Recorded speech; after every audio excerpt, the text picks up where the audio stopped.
Ya, Dios les bendiga, les damos la bienvenida entonces a todos nuestros hermanos pastores. Bueno, de a poquitito se van ingresando. Y mi hermano Roberto, si nos puede guiar en una oración para ya estar empezando estas clases, amén, del día miércoles 10 de diciembre del 2025. Dios me lo bendiga, mi hermano. Amén, amén. Vamos a orar al Señor. Padre, te damos gracias, Señor mío, por este día, Padre. Gracias, Dios mío, por darnos vida, salud, Señor mío, sustento a nuestras vidas. Gracias por nuestros trabajos, Señor. Ya ha llegado el momento, Señor mío, en esta tarde de dedicarte, Señor mío, un tiempo para estudiar, Señor mío, tus escrituras, Padre, para estudiar un poco teología, Señor amado. Padre, reconocemos, Señor mío, que somos, Señor mío, incapaces, Padre, de comprenderte al 100%, Señor, pero con esto queremos llegar un poquito más, Señor mío, a tu entendimiento, Señor, a tu sentir, Señor mío, a tu mover, Padre. Más que nada, Señor mío, para acercarnos más a ti, Señor amado. Bendice, Señor mío, a mi hermano Patricio, Señor. Dale la sabiduría, la inteligencia, Señor. Aclara sus pensamientos, Padre, para que pueda, Señor mío, enseñarnos de buena manera, Señor mío, para que cada enseñanza que Él exponga, Señor, quede en nuestros corazones, en nuestras mentes, Señor. Dejamos en tus manos, Padre mío, esta clase del día de hoy, miércoles, Señor mío, 10 de diciembre, en tus manos, Padre. Gracias, Dios mío, Padre, Hijo y Espíritu Santo. Amén y amén, Señor. Amén, gloria a Dios. Amén, Dios le bendiga a mi hermano Roberto. También está entrando ahí nuestro hermano Samuel. Dios le bendiga a mi hermano Samuel. Un Amén, gusto amén. Dios poder le bendiga, saludarle. hermano. Amén, Amén. amén. Bueno, como le Gracias. explicaba hace un ratito, tenemos la linda bendición de poder recibir un nuevo alumno en el cual en esta hora se va a presentar mi pastor Francisco. Le damos la bienvenida otra vez. Amén. Así que si se puede presentar mi pastor, amén. ¿De dónde viene? Bien, buenas tardes nuevamente. Saludo a todos los pastores, a todos los presentes en el nombre del Señor. Y me presento, mi nombre es Francisco Rodríguez, soy de acá, de la provincia de Arauco, de un pueblito llamado Carampangue. Pertenezco a la iglesia evangélica Emmanuel de Carampangue, donde hace poquito ya nos pusieron la bendición, el ungimiento como pastores de la iglesia, donde ya llevamos un buen tiempo trabajando en ella, junto a a nuestro pastor Pedro Rodríguez, cual era el pastor. Él sigue siendo el pastor, él, pero ya él por sus años, ya su edad ha sido avanzada, pero ahora estoy yo pastoreando la iglesia y eso es lo que me motiva a estudiar más todavía, para ir perfeccionándome, para poder tratar de llevar la grey de Dios lo mejor posible bíblicamente, de acuerdo a las escrituras. Y mi motivo es ese, pues, y le doy las gracias por darme esta acogida, doy las gracias al pastor Patricio Jatip, un siervo de Dios que por tiempo lo conocemos ya, y él me trajo, digamos, me dio la oportunidad de para poder inscribirme en estas clases de teología y poder aprender, pues me dijo que estaba y que lo hiciera, y me motivó a hacerlo, así que con alegría estoy acá, y Dios bendiga a mi pastor Patricio, y Dios bendiga a todos los siervos. Y gracias por Amén. darme esta acogida. Amén. Dios le bendiga, mi pastor Francisco. Amén. Una bendición poder tenerle. Bueno, y como usted dice, siempre es una bendición poder estudiar. Y qué bonito Amén. esta experiencia. Le damos también la bienvenida a esta experiencia del pastorado. Bueno, y eso es lindo que los hermanos y los pastores tengan esto de poder instruirse en las cosas de Dios. Siempre yo lo he dicho, los, los misterios de Dios son tan grandes que podemos estar una eternidad viviendo y nunca vamos a llegar a conocer a Dios en su infinito, ¿no es cierto?, poder como deidad.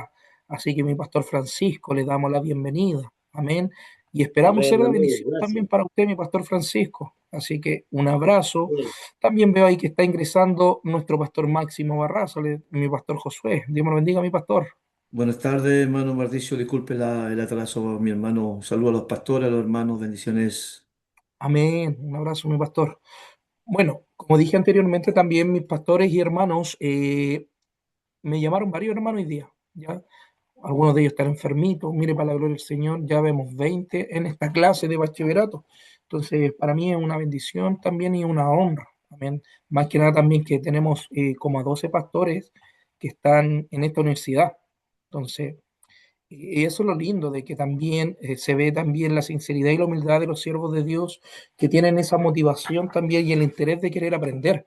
Así que Dios le bendiga grandemente a cada uno de mis pastores, mis hermanos, por bien la bendición de tenerlo en nuestra universidad. Sabemos que ya este otro año, mire, y quiero contar un poquito, ya hay alumnos ya para la matrícula, se puede decir, están abiertas las matrículas para este otro año, 2026. Y cualquier cosa, si ustedes tienen algún hermano, algún líder también en su iglesia, hágale la invitación para el año 2026. Y en marzo empezamos, en la segunda semana. Y a todo esto, la universidad, qué bueno que está mi pastor Máximo ahora, no lo he llamado porque he tenido harto trabajo también.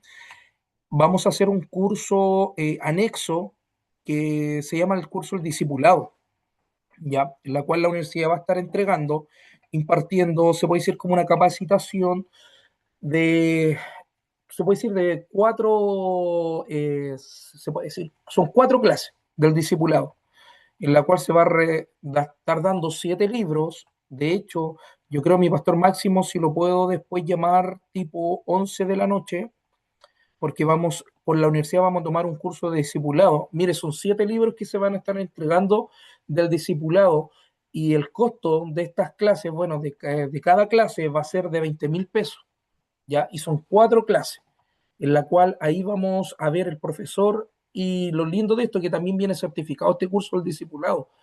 Recuerde que primeramente, antes de ser enviado, nosotros tenemos que ser discipulados y estas 4 clases de verdad van a ser de bendición.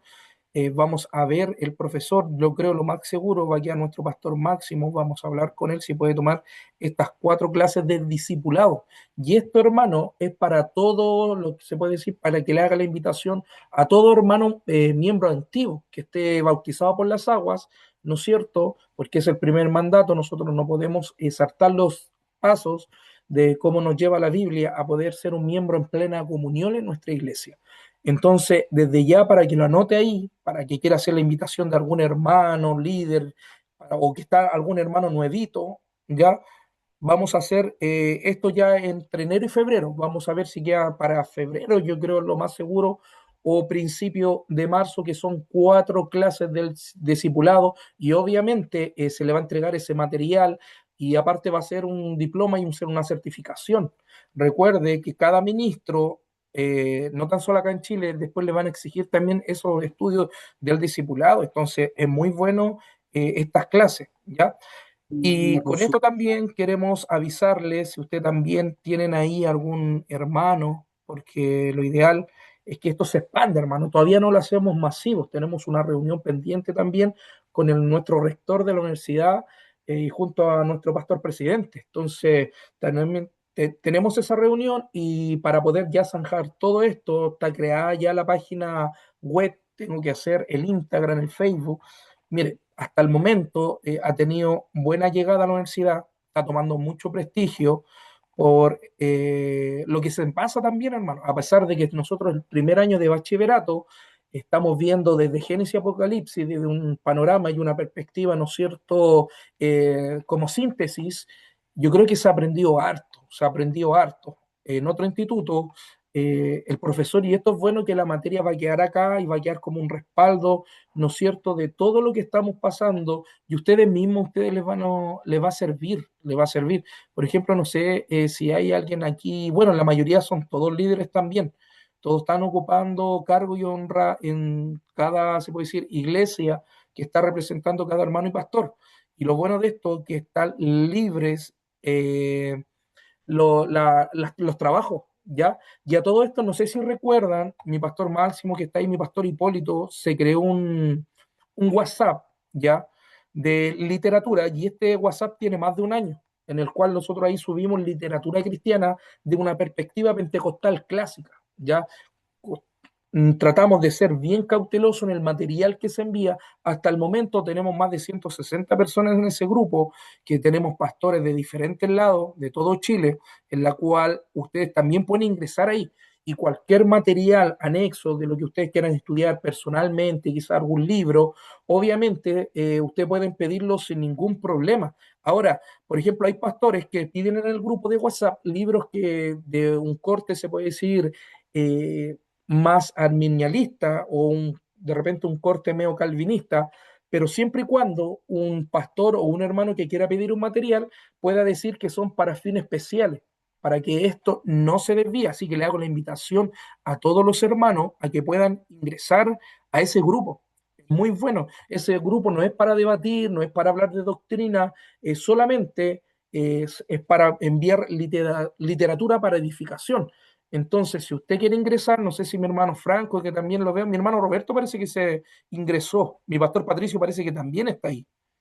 Si me pueden corroborar o Amén, aquellos que amén. estén en ese grupo. Sí, hermano. Así Entonces, es. amén, yo le invito a que puedan eh, y Sí, a amén. suscribirse a este grupo. ¿Por qué? Porque van a salir ustedes beneficiarios, hermano, en el sentido de que van a poder pedir un material quizás pedagógico, quizás, no sé si están estudiando catología, alguna doctrina de la apologética, hermenéutica, homilética, el grupo le va a servir, pero mucho, mucho. Así que le hago esa invitación para que puedan ingresar al grupo, ¿ya? Y dicho esto, no sé si tienen alguna pregunta basado al curso, mi hermano. Yo siempre empiezo las clases impartiendo al tiro las clases. No sé si tienen alguna pregunta conforme al curso, conforme a la universidad. No sé si han visto también la página oficial de Chile de la universidad. No sé si la han visto. No sé si tampoco la envié al grupo. Ahí ustedes me están confirmando, ¿ya? Y lo otro, el material que hemos estado pasando, bueno, aquí está el libro, gracias al Señor, la editorial con el hermano que trabajo, pudimos realizar el proyecto, como le había hablado yo anteriormente, que es parte de la tesis. Recuerden que yo estoy terminando mi maestría en la universidad y después paso al doctorado, y gracias al Señor la enviamos a un hermano en especialista en el tema de la corrección de la ortografía, de si está bien redactado el libro. Entonces tiene un proceso largo crear un libro, hermano, no llegaría a ser un libro. Y gracias al Señor, hoy me entregaron el material. Acá está. Y el mismo material de la introducción a la teología, lo que estamos pasando, ¿no es cierto? Que hemos pasado el escepticismo, estamos pasando el racionalismo, el naturalismo, idealismo, quedamos, me parece que quedamos en el realismo. Bueno, en este libro usted va a encontrar todo el material, agnosticismo, el ateísmo, también va a ver la teología sistemática, histórica, de un contexto también, se puede decir, histórico. Recuerde que hay varios tipos de teología, hermano. La teología no se compone solamente en la teología sistemática. Recuerde que la teología sistemática, cuando hablamos de sistemática, hablamos de un método, ¿no es cierto?, de clasificación. Entonces, esa es la palabra de la finalidad de sistemática. Cuando usted escucha la palabra sistemática, es de un método, ¿no es cierto?, que clasifica quizás ciertas cosas, ciertas doctrinas. Y en la teología sistemática usted va a encontrar bibliología, cristología, angelología, armateología, ¿no es cierto?, soteriología, escatología, que esas son como las más que representan la teología sistemática. Pero también está la teología histórica y bíblica. Entonces, yo le recomiendo que ustedes puedan adquirir, mire, y está súper barato, hermano, está a 8.900 pesos. Un libro de pedagógico, introducción a la teología, y es la materia también que estamos pasando. Y este libro también va a quedar para la universidad, así que si usted quiere tenerlo, ya está, hermano amado, oficialmente lanzado. Así que, hermano, le invito a que pueda adquirirlo también el libro, porque ahí también hay preguntas en la materia que estamos pasando, en la cual usted también va a poder estudiar y va a poder también sacarle provecho al máximo a ese libro.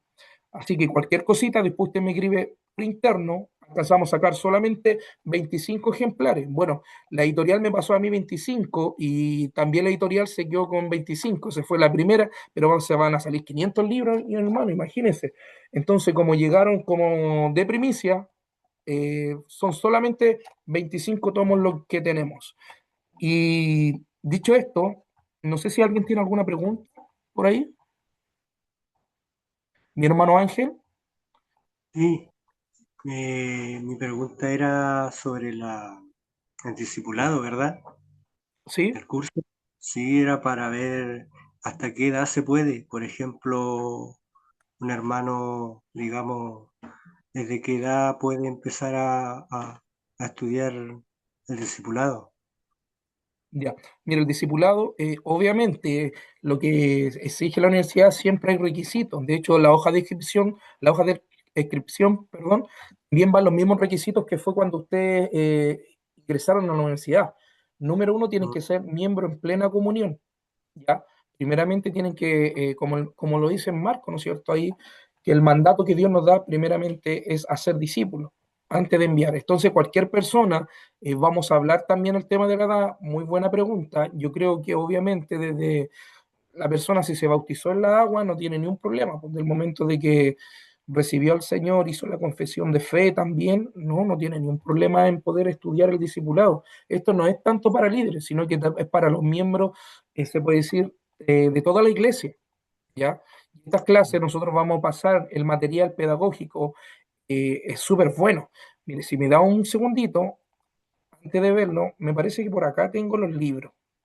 Denme un Le segundito. preguntaba porque tengo unos sobrinos que ellos igual son muy estudiosos, entonces si le digo le va a interesar igual, donde puedan también tomar un curso de discipulado, igual les serviría mucho a ellos. Sí, mire, lo bueno de que, por ejemplo, cuando nosotros hablamos de los cursos discipulados, recordemos que es fundamento de vida cristiana. Y ahora, por ejemplo, me pregunta mi hermano Ángel, ¿cuántos años tienen ellos? ¿Ellos ya son bautizados en las aguas?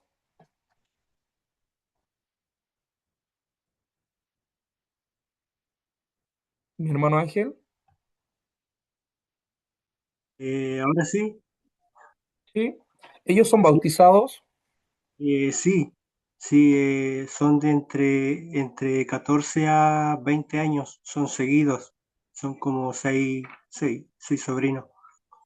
Ya, sí, vamos a hablarlo.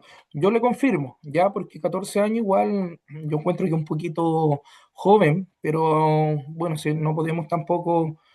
eh, 7 igual, 7 años, igual un joven, sí. 16, 17. Por ejemplo, aquí tengo el libro, el primer tomo del discipulado. Por ejemplo, ¿qué es el discipulado? Bueno, y ahí hace el contexto histórico, ¿no es cierto? El discipulado significa del griego la palabra matetes, que significa uno que aprende de otro. Por ejemplo, en ese estamos viendo el puro tomo uno. Por ejemplo, después dice qué es el discipulado, la importancia y el costo. Después, qué es el pecado, el arrepentimiento, la sangre, la fe de salvación. ¿Quién somos en Cristo? Perdón y conciencia, adopción como hijo de Dios, la paternidad de Dios, la persona y la obra del Espíritu Santo, y todos los creyentes han de ser llenos con el Espíritu Santo. So, imagínense todo lo que se va a tocar, es el tomo uno nomás, y son 7 tomos. Entonces, cuando nosotros hablamos de discipulado, hablamos primeramente de fundamento de vida cristiana, para conocer el Evangelio. Amén. Entonces, estas clases del discipulado que se van a hacer, que son 4 clases, ya, yo creo que van a ser los días sábados, que pueden ser de 2 a 3 horas, estas clases. eh, Vamos a ver en el tema, si lo hacemos en enero o en febrero, eso tengo que llegar a una reunión con nuestro pastor presidente, cuándo lo vamos a hacer y de qué forma vamos a trabajar. Porque lo ideal, yo no voy a tomar yo esas clases, y si tomo una clase, pues, perdón, si llego a hacer, hago una clase nomás. Entonces, las clases muy buenas, ¿ya? Así que el discipulado, recuerde que son 4 clases y aparte va a venir certificado ese curso del discipulado para que lo anote también, ¿ya? Y dicho esto, hermano, vamos a empezar a la clase, vamos a pasar a la clase del día de hoy, del día 10 de diciembre, y lo invito, vamos a compartir inmediatamente la pantalla. ¿Alguna otra duda? Si alguien ahí tiene alguna duda,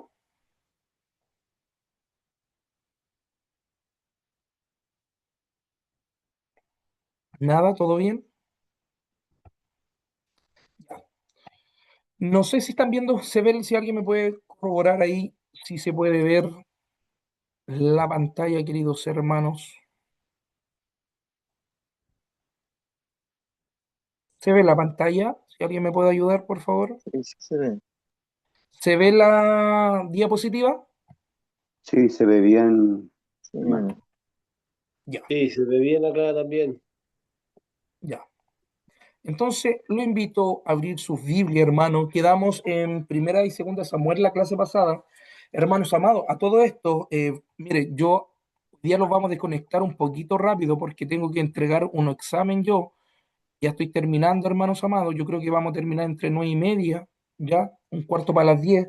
Ruego desde ya que me estén disculpando, hermanos, porque tengo que mandar a esa hora, porque me van a calificar una materia que estoy pasando ya en la maestría y tengo que entregarla. Entonces, vamos hasta las 9:30. De hecho, yo quería pasar hoy día la clase, pero por tiempo me acaban de avisar anteayer de que tengo que entregar ese trabajo. Ya, gracias a Dios, lo tengo terminado y me lo van a evaluar inmediatamente. Yo en Zoom después sigo. Entonces, si me pueden, por favor, perdonar que íbamos a pasar hoy día sobre contingencia, una clase de noticias, pero por tiempo no vamos a pasarla, así que yo prefiero terminar el primer libro, ¿no es cierto?, de la síntesis bíblica, que es el número 1, Antiguo Testamento. Vamos a terminar hoy día, vamos a dejar zanjado ya lo que es Primera de Reyes, Segunda de Reyes, Primera de Crónica y Segunda de Crónica. Y la otra clase vamos a pasar la materia de la contingencia y las noticias actuales de los acontecimientos cristianos que está pasando en todo el mundo. Amén. Y si nos vamos a la Biblia, nos vamos al primer libro de Reyes. Recuerde que siempre usted tiene que tener lápiz y se le va a decir también cuándo vamos a ocupar el material de apoyo, que es el libro que se entrega por mes. Amén. Pero en esta ocasión vamos a irnos al libro de Reyes. ¿Ya? Para empezar el libro de Reyes, ¿no es cierto? Siempre uno cuando hace una introducción a cada libro de la Biblia, siempre lo que uno busca, por ejemplo, nosotros los que nos gusta estudiar o nos gusta conocer un poco un trasfondo de la palabra o del libro del cual se está hablando, lo primero que vemos, quién es el autor, ¿ya? Y si nosotros analizamos el libro de Reyes, número uno, tenemos que entender que es un libro desconocido, ¿ya? Perdón, el autor es desconocido, ¿ya? El texto bíblico no nombra a ningún nombre en específico, ¿ya? Y este libro, de Primera de Reyes y Segunda de Reyes, se escribió y son recopilaciones, ¿ya? De ciertos textos que se puede decir, y más que nada se le atribuye, algunos piensan que fue Jeremías, pero caer en especulaciones por el tiempo donde se recopiló el libro, que fue en el tiempo, se puede decir, de Jeremías, se le atribuye al profeta Jeremías este libro, ¿ya? Pero solamente eso son especulaciones. Recordemos que habían cronistas y había masoretas que ya están saliendo en el año, entre, se puede decir, 300 de Cristo o 400 años antes de Cristo. Los masoretas o los escribas ya estaban se puede decir, trabajando en la recopilación, ¿no es cierto?, de los escritos de los profetas. Entonces, el candidato posible, podemos decir, que fue Jeremías. Algunos también se le atribuyen Edra, incluso hermano, pero a ciencia, se puede decir, o con certeza, no podemos atribuirle a un autor. Algunos dicen que fue Jeremías, otros dicen que fue Edra. Ya a ciencia de la perspectiva teológicamente no podemos inclinarlos a una postura de decir cuál fue el autor, pero sí sabemos que se escribió en un periodo ya del año 560 al 550 antes de escrito, perdón, antes de Cristo, ya. Y en la época, recordemos que siempre cuando se buscaba o se recompilaba un manuscrito, se hacía, se puede decir, se canonizaba ese libro. No es que llegaran y se juntaran copias o rollos, no, primeramente tenía que haber una canonización. Y recuerde que la primera Biblia fue la Biblia de los hebreos, ¿ya?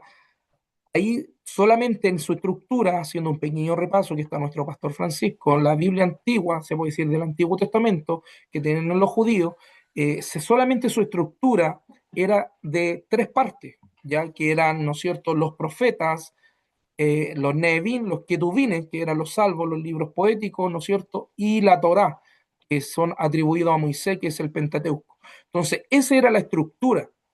Recién cuando se vino a canonizar el libro Primera de Reyes y Segunda de Reyes, solamente eran extractos, hermano, después de 500 años antes de Cristo, se puede decir, eran solamente extractos de capítulos o eran recopilaciones, ¿no es cierto?, de varios textos.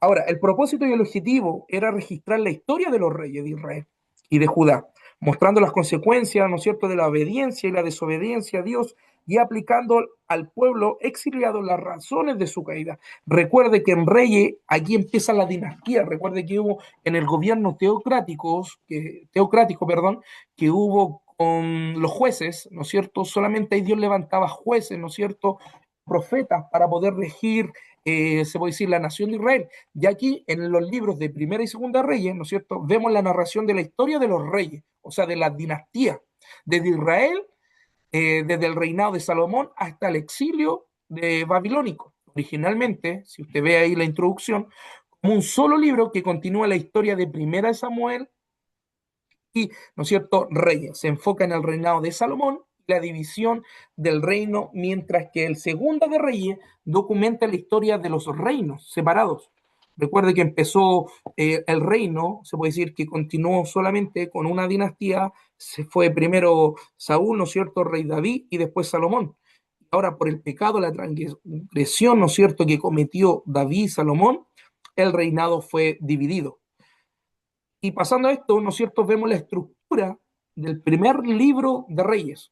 Su estructura, cada libro, recuerde que tiene una estructura, tiene un contexto histórico, un plan, ¿no es cierto?, de cómo presentar el libro en general.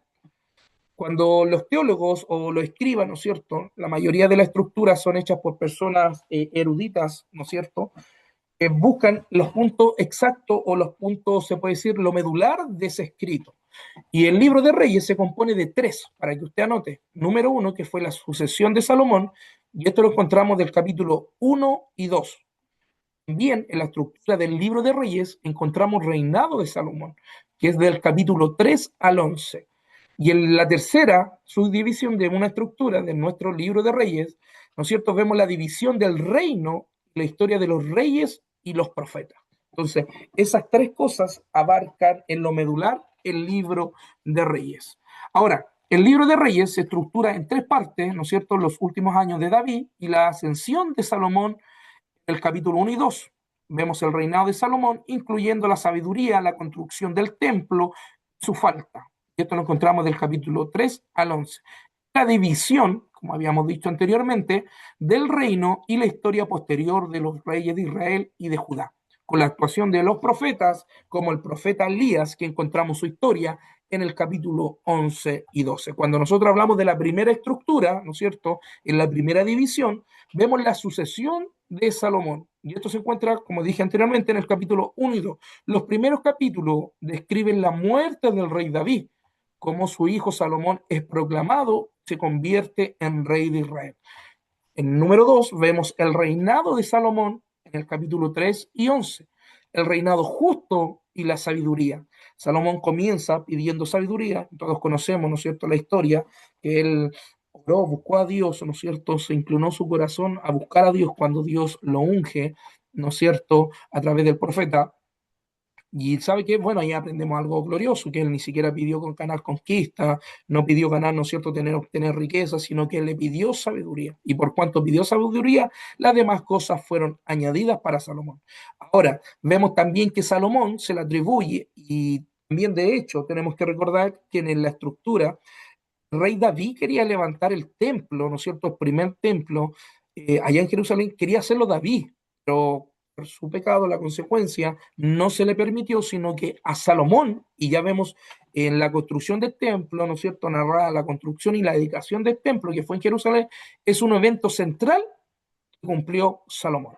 También vemos la falta de Salomón, ¿no es cierto?, hasta hacia el final de su reinado, sus decisiones como casarse con las mujeres extranjeras, introdujeron la idolatría y causan su deterioro espiritual y el inicio de la división del reino. Imagínense las consecuencias, y siendo el hombre más sabio, bueno, si hacemos un análisis a la vida del rey Salomón, siendo sabio, hermano amado, dice que venían desde otros continentes. Si usted lee y busca la información de quién eran los reyes o las personas que se le acercaban a Salomón para poder escuchar, ¿no es cierto?, ya sea sus proverbios, escuchar quizá ya una palabra, ¿no es cierto?, de juicio.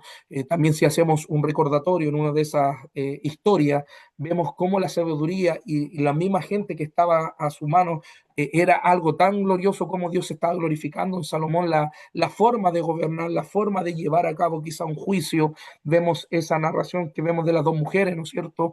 Vienen y le reclaman y le ponen a un bebé que la otra, las dos mujeres tuvieron dos hijos y una de ellas, ¿no es cierto?, se le murió un hijo y la madre que se le murió el hijo, ¿no es cierto?, fue a reclamar que el que estaba vivo era de ella. Bueno, y Salomón ahí vemos la sabiduría, cómo le dijo, ¿no es cierto?, y la decisión que tomó. Entonces, a través de esta sabiduría, muchos reyes, muchas dinastías se acercaban, dicen que viajaban desde otro continente para escuchar, ¿no es cierto?, las recomendaciones del rey Salomón. Ahora, y en la tercera división del reinado y la historia de los reyes y los profetas, que esto lo encontramos en el capítulo 2 al 22, vemos, ¿no es cierto?, en la división del reino. Tras la muerte de Salomón, el reino se divide en dos, ¿no es cierto? Es bueno que podamos entender y estudiar y de a poco después vamos a ver, ¿no es cierto? Y hay se puede decir que hay algo que a mí, bueno, y ahí lo vamos a estudiar, cómo de toda la dinastía, de todos los reyes que se levantaron, ¿no? Y anótelo ahí, el 80% de los reyes, hermanos, hizo lo malo ante los ojos de Jehová, ¿ya? Y vemos en el reinado de Israel, el lado norte, todos los reyes de este reino que tienen su capital en Samaria son evaluados negativamente por seguir el mal ejemplo de Jeroboam I. Entonces, todo el reinado norte, hermano, hizo lo malo ante los ojos de Dios. También, por el otro lado, vemos el reinado de Judá, del sur. Los reyes de este reino también son evaluados de forma alternadas, con algunos considerados buenos y otros malos. En esencial y fundamental, en lo medular de este libro, vemos al profeta Elías. Aún así, Elías, siendo profeta, no se le atribuye ni un libro de la Biblia, pero sí sus sucesos y sus testimonios quedó impregnado, hermano, y quedó grabado, ¿no es cierto?, en nuestra eterna palabra de Dios. Ahora, cuando nosotros hablamos del profeta Elías, esta sesión también incluye el ministerio del profeta Elías, ¿ya? Notable por su confrontación contra los profetas de Baal y el rey Acab durante el reinado de este último. Recuerda que ahí podemos ver la gran hazaña de cómo Dios, ¿no es cierto?, a través de una columna de fuego, contestó a la oración de Elías, ¿no es cierto?, y avergonzó a todos estos hombres paganos que servían a Baal. Ahora, en la introducción, ¿no es cierto?, vemos perdón, ya vimos la introducción, vemos la transición, ¿no es cierto?, y el reinado de Salomón. Ahora, en la sucesión de David, haciendo ya un análisis, se puede decir una síntesis del libro de Reyes, vemos la sucesión de David, ¿no es cierto? El libro comienza con la avanzada edad de David y la necesidad de elegir su sucesor. Betsabé, el profeta Natán y el propio David aseguran que Salomón sea el rey. Entonces ahí vemos, y si usted va conmigo a la diapositiva, vemos la extensión del dominio de Salomón. Ahora, actualmente, esta parte que está acá, si alguien puede ver que hay acá como un arito ahí, todo esto era Egipto, hermano. Ya aquí ya Salomón, su reinado está siendo entendido. Aquí si podemos ver ahí vemos la franja de Gaza. Actualmente Israel es poco menos de todo actualmente. En lo contemporáneo es poco menos porque Israel llega hasta como por acá nomás. Pero el reinado, su intención y dominio abarca desde el río hasta la tierra de los filisteos. ¿Ya? Y si usted ven ahí, usted va a ver también que toda esta tierra, ¿no es cierto?, eran de los filisteos. Ahora, y hasta la frontera de Egipto, si usted se puede ver acá que aquí está la frontera de Egipto, ¿no es cierto?, muestra que Dios cumplió la promesa hecha por Abraham.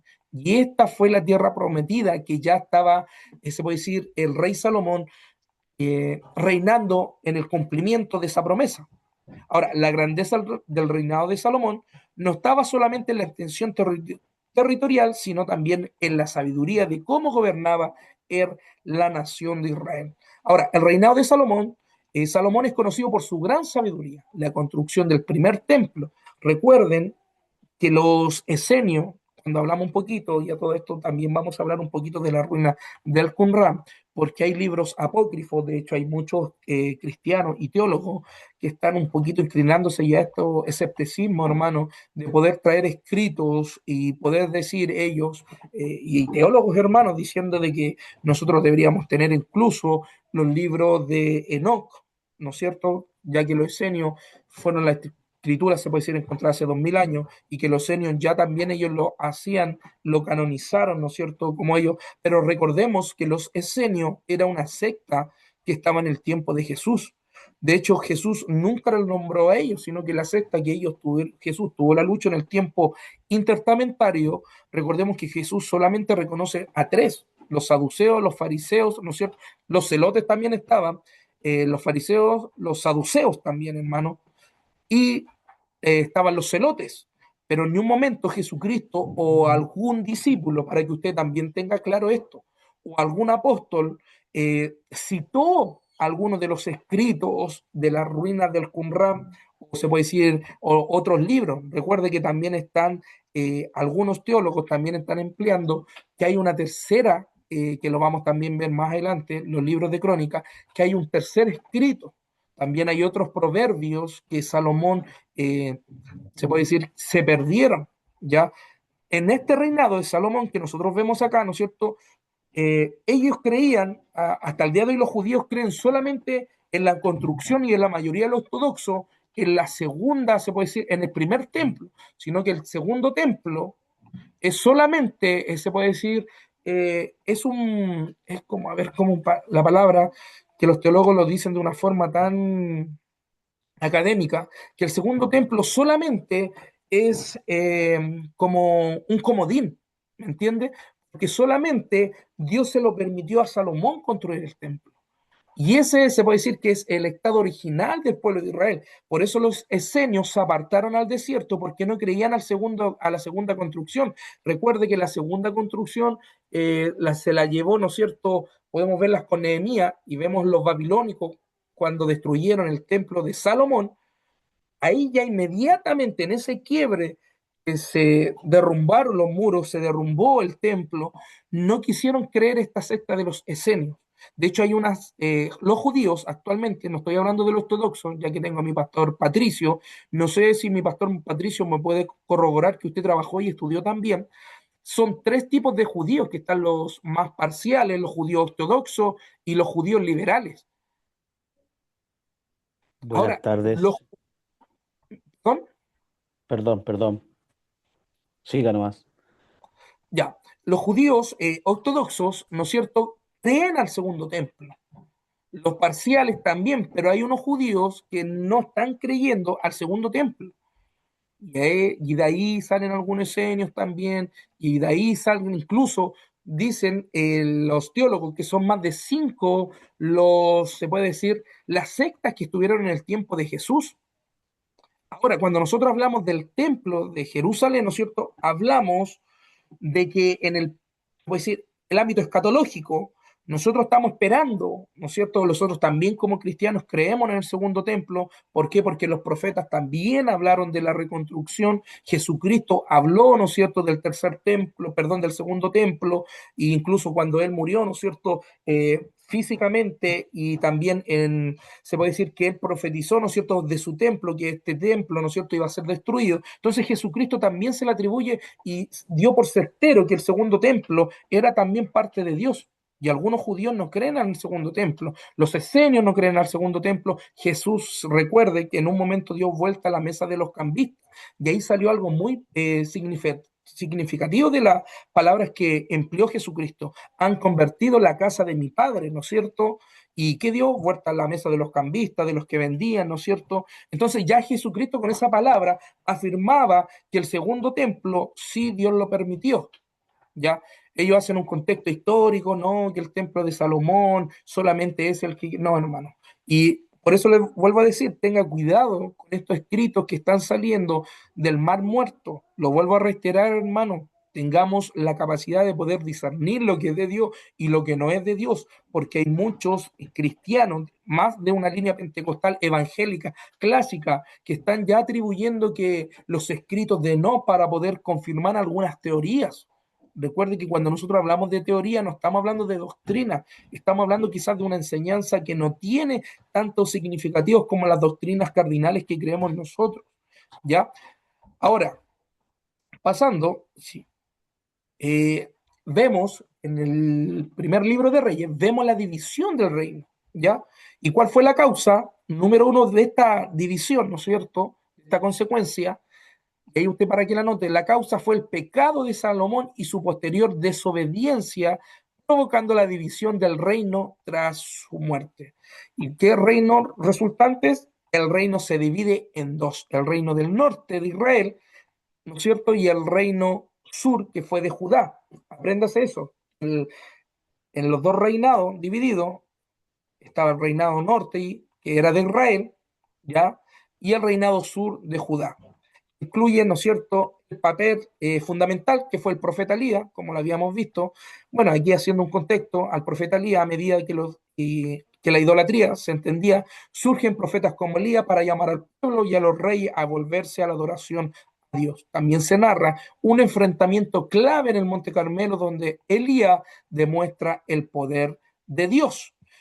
Recuerde que con el rey Acab, bueno, haciendo un contexto histórico a lo que sucedió con Acab, vemos que completamente está desviado, pero esta desviación empezó de Salomón, como era tanta la sabiduría que empezaron a vivir tantas mujeres, y ahí vemos el caso de, ¿no es cierto?, de Salomón, cómo se desvió a los dioses paganos. En el libro nos narra de las mujeres que venían con sus dioses, bueno, él también se inclinaba lamentablemente su corazón. Ahora, en el reinado de Judá, y aquí yo quiero detenerme un poquitito, hermano, si ustedes ven el gráfico, se ve bien, ¿verdad? Igual se está un poquito borroso. Yo traté de buscar el mejor gráfico, ya el mejor esquema. Por ejemplo, en el reinado del sur, que es de Judá, vemos a la dinastía, y aquí algo que nos sorprende, hermano, el lado de Judá, solamente si usted analiza conmigo, hay uno, dos, tres, cuatro, cinco, seis, siete, ocho reyes que hicieron lo bueno ante el ojo de Dios. Haciendo un análisis, se puede decir, en la estadía de, se puede decir, porcentaje, aquí ya vemos una diferencia, pero grande, hermano amado, de los reyes que hicieron lo bueno y lo malo. Y si usted hace la comparativa, por ejemplo, el rey Roboán fue en el año 931 a 913 antes de Cristo, reinó 17 años. Si usted ve en este esquema, y después usted lo va a tener en su casa, que yo lo voy a enviar, duró 17 años su reinado, ¿ya?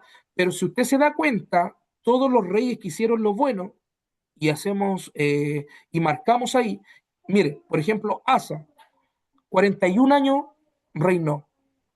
Después vemos Josafat, reinó 25 años. 40 años Joás, Masías, 29, Usías, el rey, ¿no es cierto? Todos conocemos la historia, 52 años, Ezequías, 29 años, Josías, 31 años. Y si usted se ve al frente de su pantalla, todos los que hicieron lo malo durarán 3 años, 1 año, 6 años, 8 años. Bueno, ahí tenemos diferencia de 16 años. Incluso Josías, que fue otro Josías, ¿no es cierto? Perdón, Joacás, ¿no es cierto? Duró 3 meses. Joacín, 11 años, que ya igual harto, pero todo lo que hicieron lo malo ante los ojos de Dios, su reinado no prevalecería, sino que al contrario, Dios le iba quitando esa bendición de la dinastía. Y por el lado norte vemos, ¿no es cierto?, a Israel, vemos que todo hicieron, mire, si usted se da cuenta, en el carácter de hacer lo bueno o lo malo, todo hicieron lo malo. Y si contamos que fueron los 19 reyes de Israel, del lado norte, que tenían al profeta Eliseo, imagínense, tenían al profeta, ¿no es cierto?, Micaías, tuvieron a Elías, tuvieron los profetas, para mí Elías es uno de los profetas más grandes que tuvo la nación de Israel. Y aún así, teniendo al profeta Elías, todos los del lado, se puede decir, norte de Israel, hicieron lo malo. Y ahí usted ve la gran diferencia entre los años, y aquí sale una de las cosas que nos enseña Dios, que Dios hace la diferencia entre el que le sirve a Dios y el que no le sirve a Dios. Amén. Ahora, pasando al segundo libro de Reyes, si usted va conmigo y usted, por ejemplo, si usted tiene una Biblia de estudio, lo invito, hermano, a que pueda comprarse siempre una Biblia de estudio.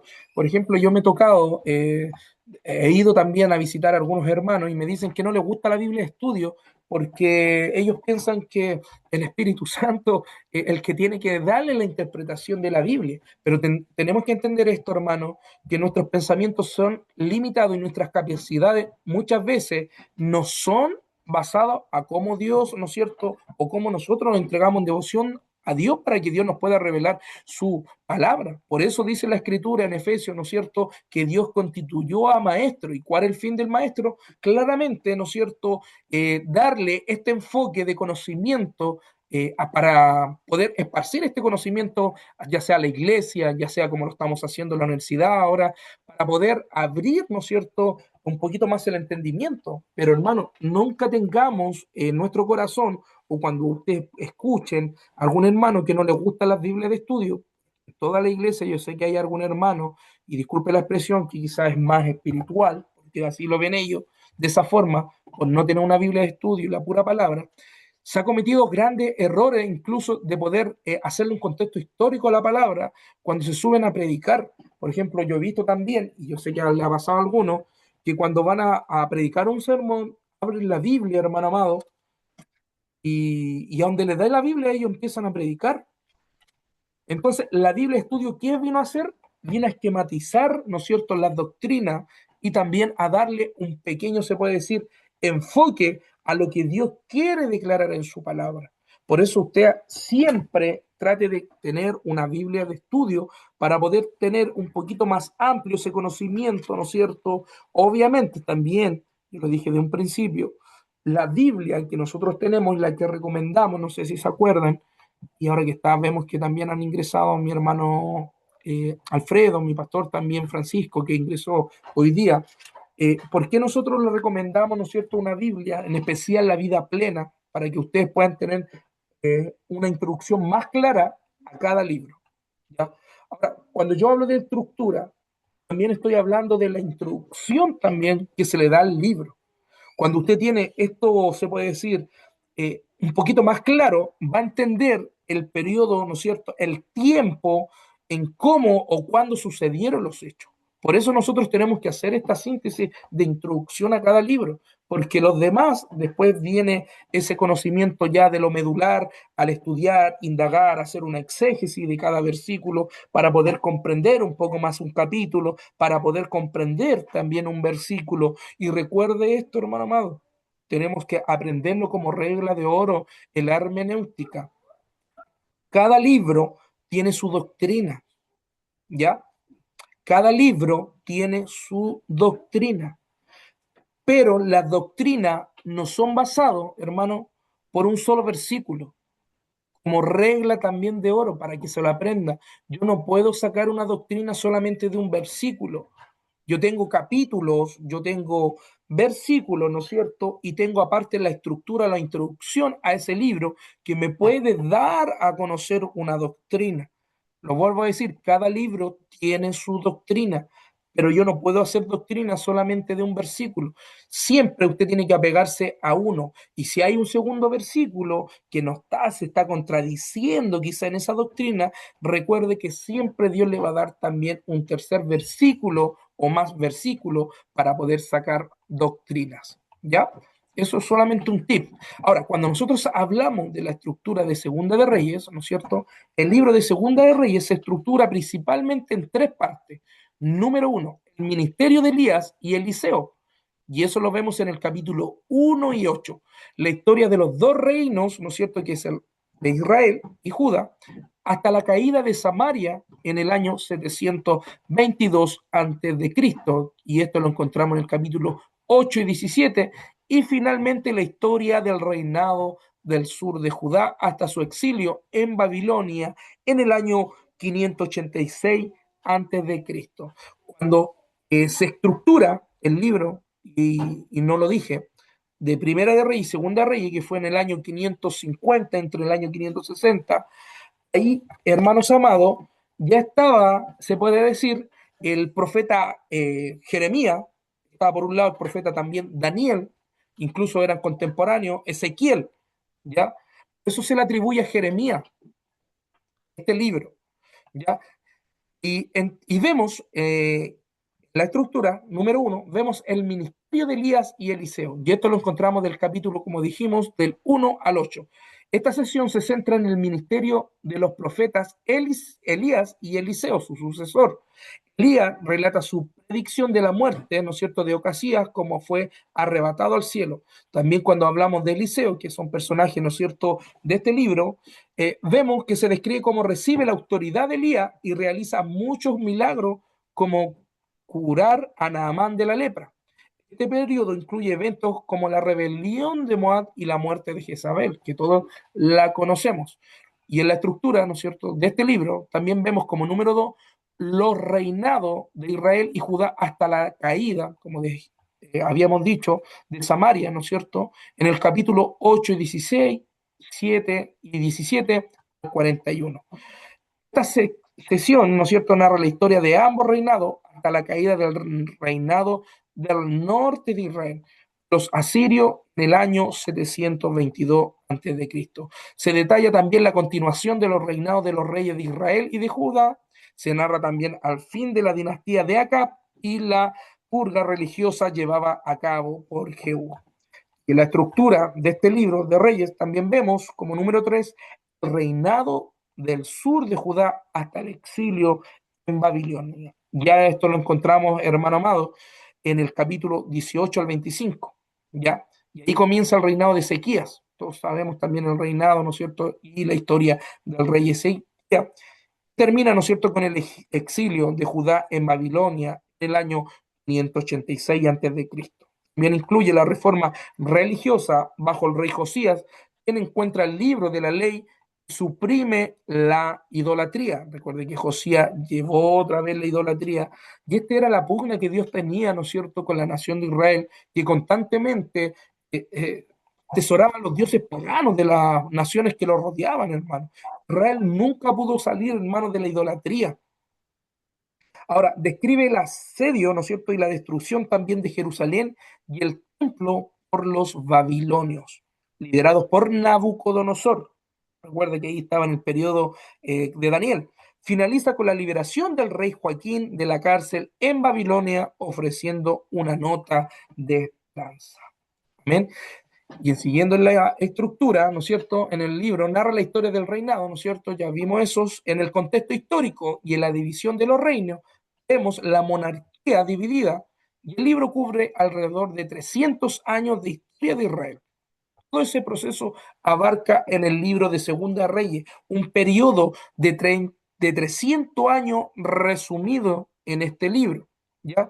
También vemos en el reinado norte y en el reinado sur, vemos el relato que se centra en los acontecimientos que afecta a ambos reinos, su rey y su relación con el pacto mosaico. Siempre Dios tuvo también esta lucha con la nación de Israel, no obedecía los estatutos, no obedecía las leyes ni los mandamientos entregados por Dios.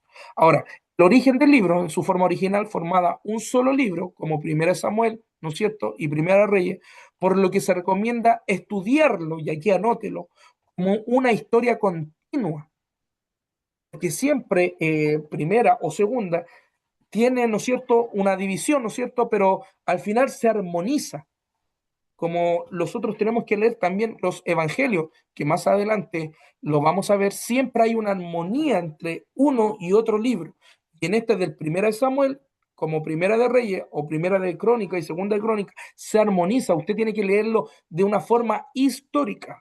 Ahora usted me puede decir, hermano Patricio, ¿yo cómo puedo leer la Biblia, no sé, ya sea Primera de Samuel, Segunda, ¿no es cierto?, Primera, Segunda de Reyes o Primera y Segunda de Crónica? Recuerde que la estructura general del Antiguo Testamento estos son los libros históricos, y por ende la interpretación o la hermenéutica que yo tengo que darle a estos libros son de una forma literaria y histórica, que la note ahí. Obviamente hay profecías, ¿no es cierto? Estos sucesos son históricos. Esa es se puede decir, la hermenéutica de estos libros históricos, ¿ya? Ahora, es una forma original formada un solo libro, como dije, Primera Samuel y Primera Reyes, por lo que se recomienda estudiarlo como una historia continua. La división posterior se realiza para hacerlo más manejable, ¿ya? Y los temas principales, y aquí lo vamos a centrar un poquito, que los temas principales que está en primera, ¿no es cierto? Y segunda de Reyes, vemos cuatro temas principales. Número uno, vemos la fidelidad y el pacto de Dios con la nación de Israel. El éxito o fracaso espiritual de cada reino se evalúa en función de su fidelidad al pacto con Dios. Y esa era la finalidad de que tuviera, disculpa por poner esta palabra, el éxito de ese reinado. ¿Ya? Si era fiel a lo que Dios había ordenado a través de las ordenanzas de la ley. También en el tema principal vemos al profeta Elías y Eliseo. El ministerio de estos profetas es central, interviniendo en los asuntos de los reyes, transmitiendo el mensaje divino de Dios. Caída, ¿no es cierto? También vemos los temas principales, vemos la caída de los reinos. El libro explica cómo la desobediencia del pueblo y sus líderes llevó a la pérdida de la protección divina y finalmente a la caída de Samaria entre el año 722 a.C. y Jerusalén en el año 586. Y ahí caen, ¿no es cierto?, los dos reinados en ese periodo. Ahora, también vemos en el tema principal, vemos la división y esperanza. Aunque el libro narra la destrucción del templo y el exilio, termina como una nota de esperanza para Judá, que se manifiesta en el favor que el rey de Babilonia otorga a Joaquín, un descendiente de David. Y se da cuenta que en cada libro y en cada, se puede decir, historia de los 66 libros que componen nuestra Biblia, la gracia de Dios, como dijo el hermano, ¿no es cierto? Que habló de la gracia de Dios, nunca se apartó del hombre. Nunca se apartará, ¿no es cierto? Hasta que estemos en el cielo, nunca se apartará la gracia de Dios en nuestras vidas. Y eso tiene que tenerlo en cuenta. Ahora, los personajes claves del libro de Primera y Segunda de Reyes, ¿no es cierto? Vemos a Elías, que inicia en el libro con su retiro al cielo. Tenemos también Eliseo, sucede a Elías como profeta y milagrosamente acompaña a los reyes de Israel. Y en este suceso, que pasa entre Elías y Eliseo, ocurre algo, hermano, que lo vamos a detener un poquitito, que es bueno también tocarlo, sobre el tema si la unción se pasa. Y este es un tema, a ver si veo por acá algunos hermanos, este es un tema que se está sucediendo, sobre todo en los neopentecostales, si nosotros somos sucesor quizás de una bendición espiritual. Y la iglesia, lamentablemente, como le dijo, Eliseo le dijo a Elías, ya Elías, tú te vas a ir, ¿qué quieres que haga antes que me vaya? Eliseo no quiso dejarlo por nada, hasta que, bueno, si tus ojos ven que yo haciendo, me saca Dios entre ti, ¿no es cierto? Y de esta tierra, dime lo que tú quieras, y le dice Eliseo. Directamente lo literal le dice eso Elías a Eliseo. Quiero una doble unción. Literalmente lo dice así en nuestra Biblia. Por eso es necesario entender el contexto histórico o los sucesos o las profecías progresivas, cómo se dan las situaciones, hermano. Porque sacamos contexto y pasa, lamentablemente, en la iglesia actual, moderna, que si esto tiene un peso, una connotación como una profecía progresiva. Recuerde que hay profecías que fueron parcial o acontecimientos que fueron parcial, solamente que se dieron en un momento de la historia que abarca, ¿no es cierto?, la Sagrada Escritura. Pero este doble unción, se puede decir, este manto, lo están trayendo las iglesias como recibir una unción de parte de Dios. Incluso han llegado algunos a hacer un show, hermano, y sacarse las chaquetas, literalmente, con chaquetas dándole a los hermanos y dándole la unción. Eso no tiene ni un sustento bíblico. Esto fue un contexto histórico que pasó entre Elías y Eliseo. Nosotros lo que tenemos que recibir de parte de Dios es la promesa del Espíritu Santo a través de los dones, pero dice la Escritura que solamente el Espíritu Santo da conforme a nuestra fe y como Él quiere. No es como yo quiera, no es lo que yo quiera recibir, sino como dice Jesucristo, que se haga la voluntad de Dios en nuestras vidas. Para que usted también analice ese punto. Si hay una doble unción, que sobre todo esto se ve en la iglesia bien hipercarismática, que ellos dicen que tenemos que tener una doble unción, recibir un doble manto, y después sale este hombre que recibe la doble unción con una chaqueta sacándose el vestón y entregando la unción. Recuerde que el aceite, y nos narra la historia, ¿no es cierto?, a través de esta parábola, que el aceite es personal. Por eso yo tampoco no comparto, hermano, y quizás va a sonar un poquito fuerte lo que voy a decir. Yo no comparto, me acuerdo cuando estuvo el tiempo de Gigi Ávila, para esto un gran siervo de Dios, todos lo respetamos, respetamos su ministerio, ¿no es cierto? Después todos andan hablando con la misma lengua.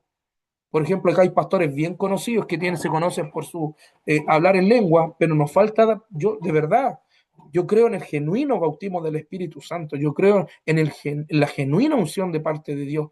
¿Y sabía usted que el aceite es original, es algo propio que Dios le da? Entonces, hermano, por favor, atendamos a este suceso histórico, que si Dios le dio una doble unción al profeta Eliseo, no es que usted también va a recibir en este tiempo una doble unción. Recuerde que son dones. Y obviamente Dios unge a una persona y lo capacita. Recuerde que la palabra que nosotros deberíamos emplear en la teología es la capacitación. Y Dios, por ende, nos capacita a nosotros para el ministerio, para cumplir una función y poder agradar así o atender a la voluntad de Dios en nuestra vida. Entonces, esto es un consejo y esto es un tip también para todos los hermanos que están estudiando con nosotros acá.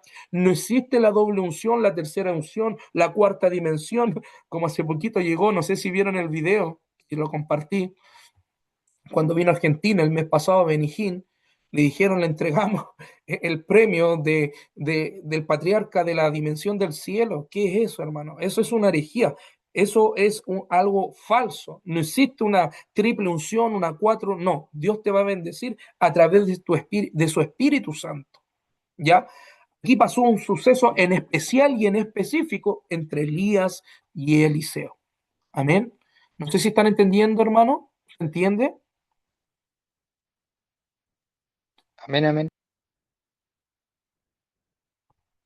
Amén. Amén. Sí, amén, amén, mi hermano Patricio. Amén. Entonces, ¿no es cierto? En estos personajes clave que vemos en el contexto histórico, en la teología histórica que estamos pasando, vemos también a Ezequías y a Josías, reyes de Judá, que son exaltados por su fidelidad y reforma religiosa. No se asusten de la palabra reforma religiosa, no estamos hablando del calvinismo o no estamos hablando de los reformadores, no, cuando hablamos de reforma hablamos de un cambio, ¿ya? De nuevas formas de administrar o nuevas formas, de ahí viene la palabra reforma. Ya recuerde que Ezequías y Josías propusieron en su corazón que sacar los ídolos que tenía la nación de Israel en sí, ya cuando hablamos de una reforma. Y sabe qué, hermano, la reforma es súper buena, hermano. Del punto de vista, cuando nosotros hablamos de la reforma, de qué pasó, ¿no es cierto?, entre el año 1500 con Martín Lutero, vemos como una división entre la iglesia secular solamente y lo protestante, ¿ya? Y de ahí se especulan después o vienen estos temas de las doctrinas, ¿ya? Que también hay un tips. Ahora, cuando nosotros hablamos también de personaje clave, vemos a Maneses, considerado uno de los peores reyes de Judá debido a su introducción de la idolatría y el sacrificio de niños. Como tarea, anote ahí, como tarea, anote, recuerde que esto queda en usted, en estudiar, indagar cada libro, ¿ya? Maneses, ve ahí qué tipo de idolatría entró en Maneses, vea y estudie el sacrificio de los niños. O sea, tal, escúcheme, hermano, fue tan bajo que cayó la nación de Israel, que sabemos que Molón, ¿no es cierto?, lo ofrecía, ¿no es cierto?, en otras naciones a niños, a humanos, literalmente, y esta misma, se puede decir, forma de entregarle a los dioses paganos entró en Israel, hermano. Y la consecuencia que vemos también después Manese por adaptar esta idolatría, hermano, y sacrificar los mismos niños de la nación de Israel, ya yo creo, imagínense el corazón, si uno al escuchar esta historia, hermano, este evento histórico, Dice, pero ¿cómo? Wow, imagínense cuánto Dios, cuando la nación, ¿no es cierto?, de Israel o de Judá era infiel ante los ojos de Dios. Estudie qué idolatría, ¿no es cierto?, entró con Maneses y cómo se llevaba a cabo estos sacrificios de niños. Véalo, hay unos libros súper buenos en el contexto histórico de la palabra, si estoy hablando, hermano, de cómo analizan, ¿no es cierto?, los teólogos esta historia. A mí, de verdad, es súper fuerte. Para que la estudie, anótela ahí. Ahora, en conclusión, el primer y segundo libro de Reyes, ¿no es cierto?, concluye con el exilio de Judá y la destrucción de Jerusalén, demostrando que la infidelidad de sus reyes y el abandono de Dios condujeron a su juicio, a pesar del desastre, porque fue un desastre, hermano, lo que pasó. Los libros terminan con la promesa de que Dios cumple sus promesas y la esperanza de un futuro Mesías y restauración que traiga, ¿no es cierto?, de vuelta a su pueblo hacia Dios. Los mensajes principales, ¿cuál fue? La consecuencia de la desobediencia, ¿no es cierto? Vemos también la fidelidad de Dios, el papel de los profetas, el juicio, cómo se enfoca en el liderazgo, la esperanza en la restauración. Recuerden que estaba en este periodo, los profetas hablaban ya de la, ¿no es cierto? Ya puede decir del Ben David o del Ben José, ¿no es cierto? Del futuro Mesías. Amén. Y concluyendo esto, terminamos la síntesis bíblica del primer libro y segundo libro de Reyes. Amén. ¿Alguna pregunta, queridos hermanos? ¿Algún... Vamos a pasar inmediatamente a la diapositiva. Me queda ya unos par de minutos, hermano. Les pido perdón, hermano, que tengo que entregar ese trabajo. A todo esto, mi pastor, si está ahí mi pastor Máximo, lo puedo llamar como a las 10. Como a las 10 voy a estar llamándolo a mi pastor después de entregar mi trabajo, ¿ya? Eh, Amén, mi ¿Alguna hermano. pregunta? Gracias, mi pastor. ¿Alguna pregunta sobre Primera de Reyes y Segunda de Reyes? Mi hermano, una Sí, pregunta. Eh, Cuando en la división de los reinos, en el reinado del sur, habla de Judá, pero ¿está también involucrado ahí Benjamín o no? sí, sí, hermano. Recuerde que en el reinado se fueron, la mayoría se fueron para el reinado de Judá, ¿ya? Estaban las 12 tribus. Recuerde que eran 12 tribus. Y por ende, las 12 tribus estaban, incluso ahí la única que está en incertidumbre fueron las de los levitas. Recuerde que los levitas no tenían nación. Por ende, cuando vino esta subdivisión de los reinados, tres se fueron para el lado norte y los otros se fueron para el lado sur, que fueron en su mayoría. ¿Ya? Y obviamente estaba la tribu de Benjamín, estaba la tribu de José, de Dan, ¿no es cierto? De todo estaban realmente ahí, pero menos las de Leví. Recuerde que Leví, cuando hubo esta ruptura, se perdió el arca. Recuerde que con los jueces, ¿qué pasó? Ya se había perdido el arca. Después hubo una reforma, se puede decir, en el tema de la adoración. Y ahí los levitas también tuvieron ahí una disputa con el tema del templo de Salomón, porque se fueron. Recuerde que un reinado se fue. Jerusalén fue reinado, ¿no es cierto?, en Israel, se puede decir, en la parte entre la zona intermedia. Jerusalén siempre hasta el día de hoy, hermano, ha estado en la zona intermedia. Pero recuerde que Tel Aviv, actualmente Tel Aviv es la capital de Israel, pero la verdadera capital, bíblicamente, es Jerusalén, para que usted lo anote ahí. ¿Ya?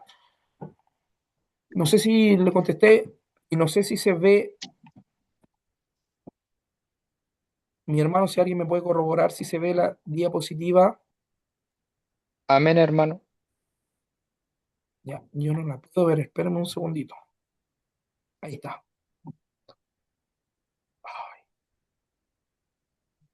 Ya. Y con esto lo vamos a ir, hermano, al primer libro de primera y segunda de Crónica. La introducción a Primera y Crónica es una narración bíblica post-exílica, ¿ya? Que trata en tensa genealogía desde Adán hasta David y se centra en la figura de David como el rey ideal, resaltando su devoción y planes para el templo de Jerusalén, omitiendo sus faltas para edificación a la comunidad judía. En este libro, cuando se recopiló, solamente se enfoca, ¿no es cierto?, este libro a hablar sobre la dinastía y el gobierno de cada rey. y se omite el proceso que tuvo, ¿no es cierto?, David, se puede decir, en este pecado, las consecuencias del rey, ¿no es cierto?, perdón, por los pecados que cometió el rey, sino que lo omite, se enfoca solamente, ¿no es cierto?, para la edificación, ¿no es cierto?, de los judíos. Regresa del exilio y estableciendo los cimientos para la esperanza mesiánica a su linaje y al sacerdocio levítico. ¿Ya? Ahora, ¿quién escribió, hermanos, si alguien sabe quién escribió primera y segunda de Crónica? Sin exponer a nadie, hermano. Si alguien puede decirme a quién se le puede atribuir la autoría de este libro. Según la Biblia que tengo yo, dice Esdras o un cronista. ¿Ya? ¿Usted qué Biblia tiene?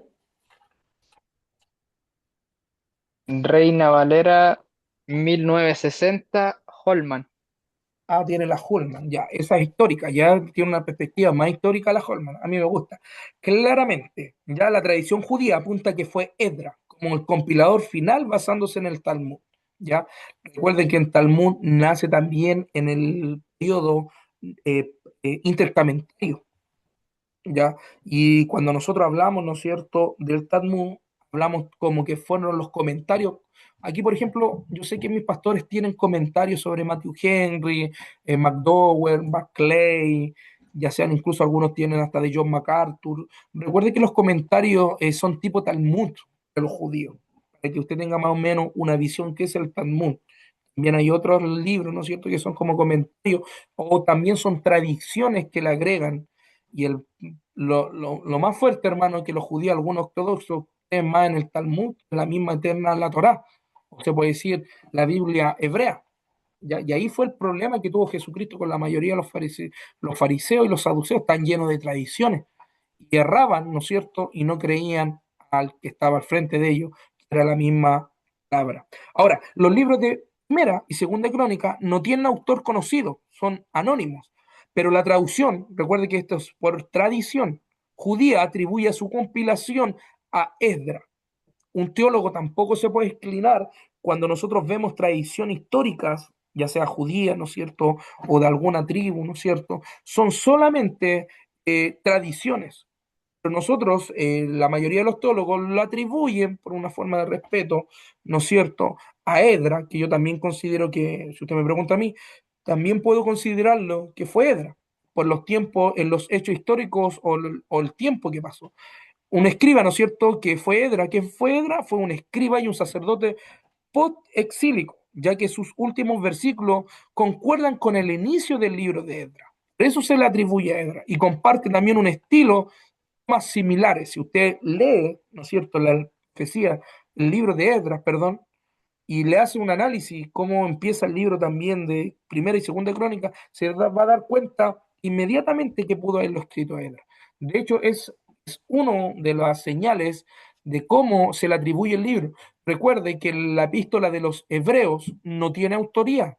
Según la tradición, se le puede decir que se le emplea a Pablo, ¿no es cierto? Se le atribuye a Pablo por lo mismo que pasa en este libro de Crónica. Si usted se da cuenta, en todas las epístolas, Pablo empieza con unas satulaciones que se llaman, que son las inicios, ¿no es cierto? En los primeros capítulos de cada libro, hace como una pequeña presentación el autor de la epístola. Entonces, cuando usted lee Edra, el inicio, perdón, cuando usted lee Hebreo, usted se va a darse inmediatamente que las mismas palabras que ocupa se puede decir, el autor, también lo ocupa Pablo para escribir, ¿no es cierto?, a Corintios, para escribirle a los Gálatas, a los Filipenses, a los Colosenses, o cuando Pablo se presentaba en una epístola pastoral también. O sea, la forma en cómo se escribe la gramatical, se tiende que el libro de los Hebreos se le atribuye a Pablo. Algunos incluso también se le atribuye, dicen que fue a Lucas, porque Lucas tenía también el libro de Hechos escrito, también escribió un evangelio. Entonces, ahí hay una disputa.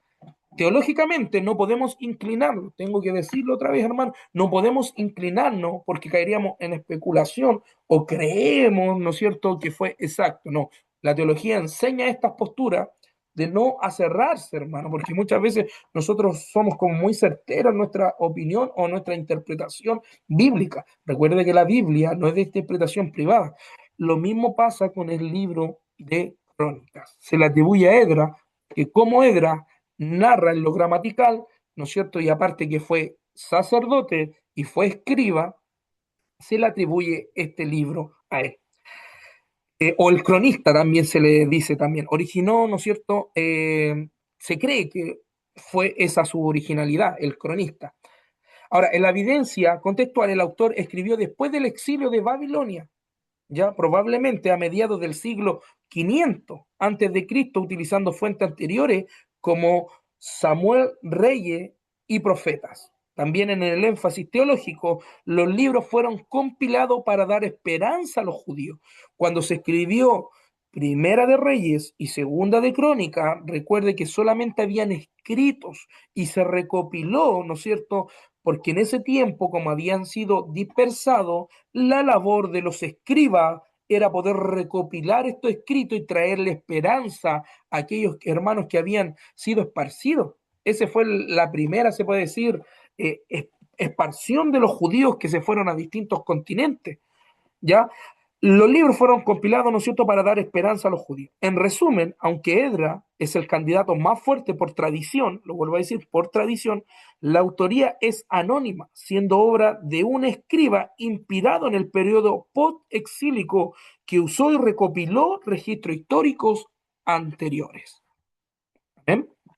Ahora, ¿cuál es el propósito del primer libro, ¿no es cierto?, de Crónicas? Número uno es reafirmar la identidad, ¿ya? Que fue escrita para una comunidad judía, recuerde, para una comunidad judía, regresaba del exilio babilónico, ayudándole a reconectar con su historia y su fe. Y ese fue el propósito de que se haya escrito el libro de Crónicas. Ahora, en el enfoque centrado en el templo y el Mesías, ¿no es cierto?, reinterpreta la historia de Israel, especialmente la de David, para enfatizar la importancia del culto en Jerusalén y la futura venida del Mesías, de la línea, ¿no es cierto?, davídica. Ahora, en el propósito y en el contexto, no es una repetición, para que usted también coloque ahí, perdón, se me corrió acá. No es una repetición, aunque narra eventos de Samuel y Reyes, lo hace desde una perspectiva sacerdotal, agregando detalles sobre el culto, la música y los levitas y omitiendo el pecado de David. ¿Ven? Y la estructura clave de este libro, de Primera de Crónica, vemos dos cosas. Número uno, vemos la genealogía, ¿no es cierto?, entre el capítulo 1 y 9, la lista intensa, ¿no es cierto?, que cómo conecta a los israelitas con su antepasado, desde Adán hasta los tiempos post-exílicos, ¿no es cierto?, destacando la línea de Judá, que es la mesiánica, y Leví, que es la sacerdotal. También vemos la estructura número 2 y clave, el reinado de David, y esto lo encontramos en el capítulo 10 al 29, que presenta a David como el rey modelo, centrándose en su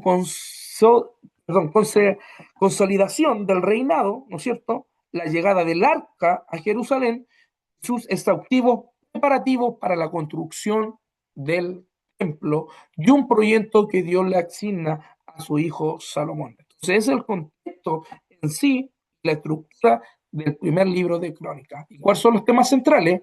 Tenemos, número uno, un liderazgo ideal. David sirve como un ejemplo de fe y devoción, un modelo para futuros líderes. Porque en eso se centró este libro de Crónicas, ver se puede decir, el periodo patrístico de David, que era un modelo y un ejemplo a seguir. Por eso se le omitió el pecado que cometió David. También el tema central de los libros, ¿no es cierto? A pesar de que se habían ido del exilio y lo estaban leyendo ahora los judíos que se habían juntado, los hebreos que se habían juntado, ¿no es cierto? Ellos a través de este libro vieron el tema central que se centró en el culto y la adoración. Detalla la organización del culto levítico, de los servicios del templo de Dios. También vemos en el tema central de este libro la fidelidad de Dios. Subraya la promesa de Dios a David y la continuidad de la esperanza en el Mesías. Bien, Vemos el segundo libro de Crónicas, y aquí saltamos en la síntesis bíblica, en el panorama bíblico, vemos segunda de Crónicas, ¿no es cierto? La introducción a segunda de Crónicas revela un enfoque teológico en la historia de Judá, centrándose en la dinastía davídica, la construcción y significado del templo de Salomón y la importancia de la fidelidad del pacto con Dios, narrando desde el reinado de Salomón hasta el exilio babilónico y el decreto de Ciro. Y esta es hermanos amados, la segunda tarea del día de hoy. ¿Cuál fue el decreto de Ciro? ¿Ya? Para que usted lo anote ahí. O si alguien sabe cuál fue ese decreto, me puede ayudar con eso y lo dejamos pasar. ¿Saben cuál fue el decreto de Ciro? Ya, lo dejamos como tarea. ¿Ya? Decreto Ciro, recuerde que hubo un decreto. Aquí dice aquí, como la respuesta, que permite el regreso, ¿no es cierto? Todo desde una perspectiva que busca inspirar fe y obediencia en un pueblo exílico, resaltando reyes piadosos y la consecuencia de la desobediencia. Ahora, los puntos clave de este libro, de Segunda de Crónicas, ¿no es cierto? Vemos la continuación del primer libro. Segunda de Crónicas retoma la historia de Israel, pero se enfoca exclusivamente en el reinado sur y la línea de David, omitiendo los eventos del reino del lado del norte, ¿no es cierto? También vemos como punto clave el enfoque en el templo y el culto. Ahí volvimos a ver el tema del templo y el culto. El autor detalla la construcción del templo por Salomón y enfatiza la adoración apropiada y la presencia de Dios, contrastando con los libros de Reyes. También vemos los puntos clave en la introducción general del libro de Segunda de Crónicas. Vemos a Salomón como punto de partida. El libro inicia con el reinado de Salomón, destacando su sabiduría, prosperidad y edificación del templo como un momento cumbre de la fe de los israelitas. La teología de la fidelidad presenta un patrón de reyes justos que traen bendición, reyes impíos que traen juicio, sirviendo como lección para las generaciones futuras. Y en la teología vuelve a aparecer esto, hermano, que el libro, ¿no es cierto?, se escribió con ese fin de que los judíos había una esperanza, que también a través de este libro hablaron quizás de lo malo de algunas cosas que hicieron los reyes, se enfocó más a las promesas, ¿no es cierto?, futuras que iba a tener la nación de Israel. Y ahora, ¿cuál es el propósito teológico? Y esto es un punto clave, hermano, de por qué se escribió, ¿no es cierto?, primera y segunda de Crónica. Este escrito es para un pueblo en exilio, busca reafirmar, como dije anteriormente, las promesas de Dios, la esperanza en la restauración, conectando el pasado con la esperanza futura a través de la fidelidad de Dios y su obra. Y el libro también, ¿no es cierto? El fin del libro, para ya estar concluyendo, hermano, concluye con la destrucción de Jerusalén y el exilio, pero termina con una nota de esperanza al mencionar el decreto, y lo vuelvo a decir ahí, el decreto del rey Ciro que permite a los judíos regresar y construir. Estudie un poquito eso, hermano, porque aquí viene después la segunda reconstrucción. Y aquí en esta segunda reconstrucción, ¿no es cierto?, pasaron hartas cositas y ya pasamos al periodo paleotestamentario, para que lo anote ahí, periodo paleotestamentario. Y como tarea, recuerden, lo vuelvo a decir, estas tareas no son exhaustivas, sino que son más superficiales, hermano, esta investigación. Si solamente yo, y por esta vez le voy a dar esta tarea, y que ustedes me puedan nombrar dos cosas, porque recuerden que hubo un periodo en todo esto de la dinastía, hubo un silencio de 430 años. Todos conocemos ese periodo, y a ese periodo se le llamó el periodo intertestamentario, ya entre el paleotestamentario y el neotestamentario hubo un periodo intertestamentario. Y como tarea, que yo espero que ustedes me lo puedan mandar, ya sea escrito o brevemente o resumen, nómbreme dos acontecimientos importantes que pasó en el periodo intertestamentario. Anote ahí, dos sucesos importantes ¿Qué pasó en el periodo intertestamentario? De verdad que hubieron muchas cosas que pasaron, pero usted nómbreme dos cosas en el periodo intertestamentario que pasaron. ¿Bien? Ahora, en resumen, para ya estar terminando, hermano, el segundo libro de Crónica es un contexto histórico de Judá, ¿ya? Con un propósito pastoral y teológico, enfocándose en el pacto davídico, el templo como centro de adoración, la importancia de la obediencia para la bendición de la nación, culminando en un mensaje de restauración. Amén. Y concluido esto, hermano, finalizamos el día de hoy la materia. Ya empezamos esta otra semana, hermano, con el segundo libro. Ya alguna voy a dejar de compartir, voy a poner inmediatamente la pantalla. Dios le bendiga a cada uno. Amén. De los hermanos, ¿alguna pregunta basado a esto, mis queridos hermanos, sobre la clase que dimos ya? ¿Todo bien? Bueno, hermanos amados, voy a dejar la oportunidad a mi hermano Samuel, que lo veo ahí en pantalla. Amén. Vamos a entregar estas clases. Si nos puede guiar en una oración, mi hermano Samuel, para estar dando término. Amén. Dios me la bendiga, mi hermano Samuel. Amén, mi hermano Patricio, amén. Gracias, Señor, le damos, Padre, Dios del cielo, por todo, Señor amado, este conocimiento adquirido. Dios mío, gracias, Padre, por todo lo que usted, Señor amado, ha puesto, Señor, en el corazón de nuestro hermano para exponer, Señor amado, este conocimiento divino, Padre de gloria, que nos ayuda, Señor amado, para un crecimiento, Señor amado, y poder tener un buen desarrollo espiritual en nuestra vida, Señor amado. Gracias le damos que todo lo que se ha enseñado, Dios mío, podamos retenerlo, Señor, en nuestra mente, en nuestro corazón, y demos buena utilidad, Señor amado, a todo el conocimiento adquirido, Padre. Bendice a nuestro hermano, ayúdalo cada vez más para que con más sabiduría, Dios mío, nos entregue, Señor amado, todo este conocimiento, Padre, y ayúdanos a nosotros, Señor amado, para que podamos tener, Señor amado, la inteligencia, la sabiduría, Padre, que solo usted la puede entregar, Dios mío, y poder, Señor amado, crecer en la obra tuya, Señor amado, y en tu gracia. Padre mío, le pedimos tu bendición, Señor amado. Dios mío, bendice a todos nuestros pastores, nuestros hermanos, Señor, y que Dios mío, el Señor, el día lunes, Señor amado, tengamos, Señor amado, Dios mío, una enseñanza, Señor amado, que la cual podamos tener mucho provecho, Señor, como la que tuvimos el día de hoy, Padre. Le agradecemos todo y le pedimos su bendición en el nombre del Padre, del Hijo y del Espíritu Santo. Amén. Amén, Amén, Señor. amén. Gloria a Dios. Gloria a Dios. Mis Gloria a pastores, Dios. queridos hermanos, Dios me los bendiga grandemente. El lunes ya vamos a estar en una clase más entendida. Amén. Así que les damos un cordial saludo a todos los hermanos que estuvieron a estar y a los hermanos que van a ver este video después más adelante también puede ser de edificación. Así que Dios me los bendiga grandemente, queridos hermanos, queridos pastores. Si se pueden despedir ahí.